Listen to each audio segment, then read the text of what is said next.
আসসালামু আলাইকুম ওয়া রাহমাতুল্লাহ।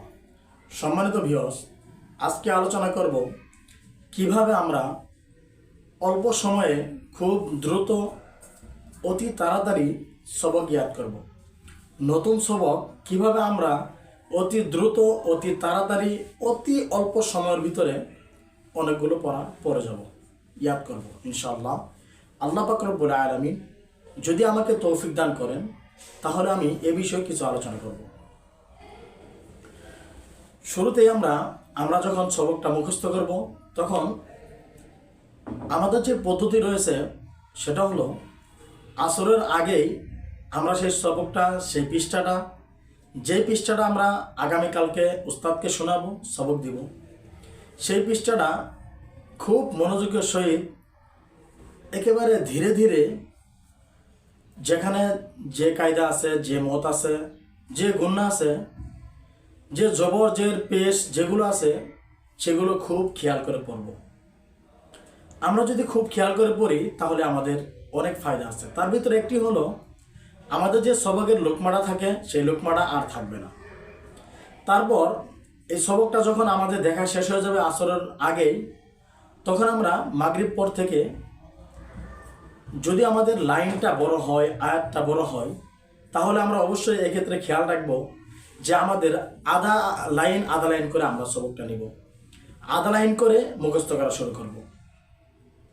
যেমন আমরা যদি মুখস্থ করি আম্মা ইয়াতাসাআলুন, অনেকের যদি এটা বড় মনে হয়, যদি মনে হয় আয়াতটা অনেক বড় হয়ে গেছে, প্রথম পর্যায়ে সে সবক পড়তেছে, তার কাছে আয়াতটা অনেক বড় লাগতেছে, অবশ্য যদি আমরা আসরের আগেই যদি খুব মনোযোগের সাথে সবকটা দেখা হয় তাহলে অবশ্যই আয়াতগুলো বড় মনে হবে না। যদিও তারপরে কারোর কাছে আয়াতটা বড় মনে হয় তাহলে সে অর্ধেক করে নিতে পারে। যেমন আম্মা ইয়াতাসাআ, এখন এতটুকু পড়লো, তারপরে আবার পড়বে লোন, আলাদা করে পড়বে, তারপরে এতটুকু হয়ে যাওয়ার পরে একসাথে পড়বে এটা আম্মা ইয়াতাসাআলুন, আম্মা ইয়াতাসাআলুন, এরকম করে বারংবার পড়তে থাকবে। এটা কোনো আনুমানিক নাই, কারো 10 বার পড়লে হয়, কারো 5 বার পড়লে হয়, সেটা তার মেধার উপরে নির্ভর করে। কিন্তু যতক্ষণ পর্যন্ত এই আয়াতটা না হবে ততক্ষণ পর্যন্ত অন্য আয়াতে না যাওয়া, একটু একটু হয়ে গেছে আবার অন্য আয়াতে যাব, এরকমটা না করা। একেবারে আয়াতটা হয়ে গেছে তারপর অন্য আয়াতে যাওয়া, অর্থাৎ আম্মা ইয়াতাসাআলুন এটা হয়ে যাওয়ার পরে আনিন নাবাইল আযীম, আনিন নাবাইল আযীম, এই আয়াতটা অর্থাৎ দ্বিতীয় আয়াতটা আবার পড়া। অনুরূপভাবে প্রথম আয়াতটা যেমনভাবে পড়া হয়েছে, দ্বিতীয় আয়াতটা এরকমভাবেই পড়া। এরকমভাবে পড়া হয়ে গেলে আমার যখন দ্বিতীয় আয়াতটা হয়ে যাবে তখন আমরা কি করব, আবার পুনরায় পিছনে চলে আসব। আসার পরে একসাথে 2 আয়াত একসাথে পড়বো। এখন আম্মা ইয়াতাসাআলুন আনিন নাবাইল আযীম, আম্মা ইয়াতাসাআলুন আনিন নাবাইল আযীম।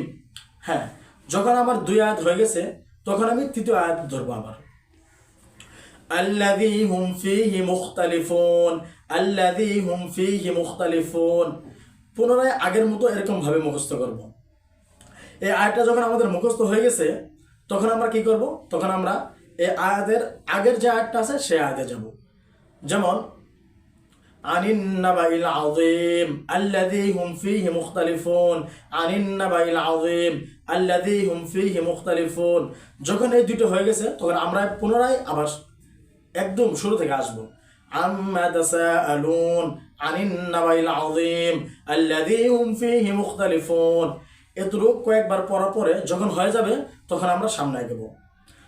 এক্ষেত্রে যদি আমরা আয়াতের শেষের থেকে আয়াতের শেষে আর এক আয়াতের শেষ অন্য আয়াতের শুরু, এই দুটো যদি আমরা বারংবার পড়তে পারি তাহলে অবশ্যই আমাদের অনেক ফায়দা হবে।